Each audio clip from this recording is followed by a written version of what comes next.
باللہ من الشیطان اللعین الرجیم بسم اللہ الرحمن الرحیم۔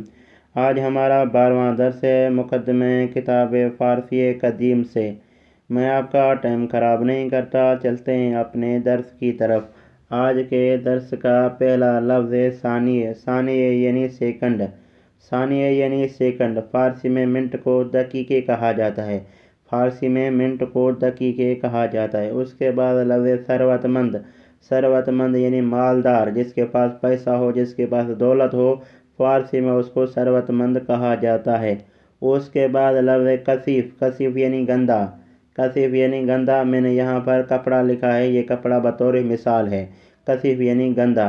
اب یہ کپڑا بھی ہو سکتا ہے ہر وہ چیز جو گندا ہونے کی صلاحیت رکھتی ہو۔ اس کے بعد لفظ اثر انگشت۔ اثر انگشت یعنی انگوٹھے کے نشان۔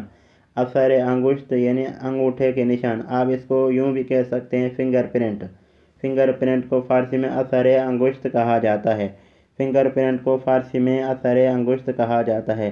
اس کے بعد لفظ لثے۔ لثے یعنی مسوڑے۔ لثے یعنی مسوڑے۔ اس کے بعد لفظ آج۔ آج یعنی ہاتھی کے دانت۔ ہاتھی کے جو 2 دانت ہوتے ہیں نا، نکلے ہوتے ہیں باہر، اس کو فارسی میں آج کہا جاتا ہے۔ اس کے بعد اس لفظ کے تلفظ پر آپ غور کریں، جیب۔ جیب وہی جیب جس کو ہم جیب کہتے ہیں، فارسی میں اس کو جیب کہتے ہیں۔ جیم پر یہاں زیر پڑھتے ہیں اور ہم زبر پڑھتے ہیں۔ یہ پڑھتے ہیں جیب، ہم پڑھتے ہیں جیب۔ جیب وہی جیب۔ اس کے بعد لفظ جگد۔ جگد جگد یعنی الو۔ جگد یعنی الو۔ اس کے بعد لفظ جوراب۔ یہ بھی فارسی کا تلفظ ہے، اس پر غور کریں، جوراب۔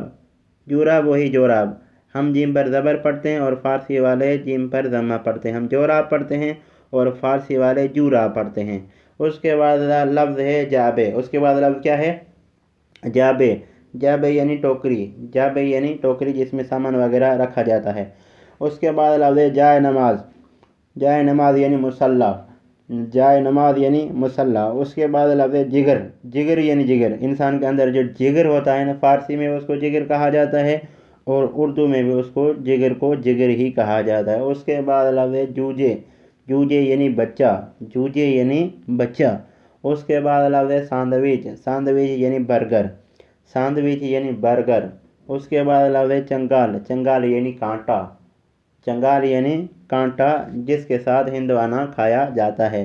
اس کے بعد لفظ چاقو۔ چاقو وہی چاقو۔ میں نے آپ کو پہلے بھی بتایا ہے، یہاں پر جو کاف ہے اس کو غین پڑھا جاتا ہے۔ اس کے بعد لفظ چین۔ چین یعنی چین۔ چین ملک کا نام ہے، چونکہ یہ کتاب میں ذکر ہوا ہے۔ چین، پاکستان، ہندوستان یہ ایک دوسرے کے ہمسائے ہیں، یہ وہ چین ہے۔ چین چین چین ہے، چین نہیں ہے، یہ پڑھنا ہے، چین وہی چین۔ اس کے بعد لفظ چقندر۔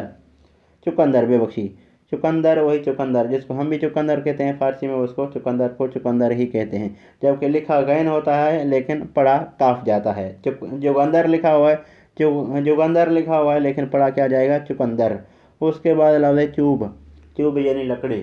چوب یعنی لکڑی۔ یہ چوب لفظ اردو میں بھی استعمال ہوتا ہے، پتہ نہیں کہ دوستان کو یہ بات سمجھ میں آئے گی یا نہیں آئے گی۔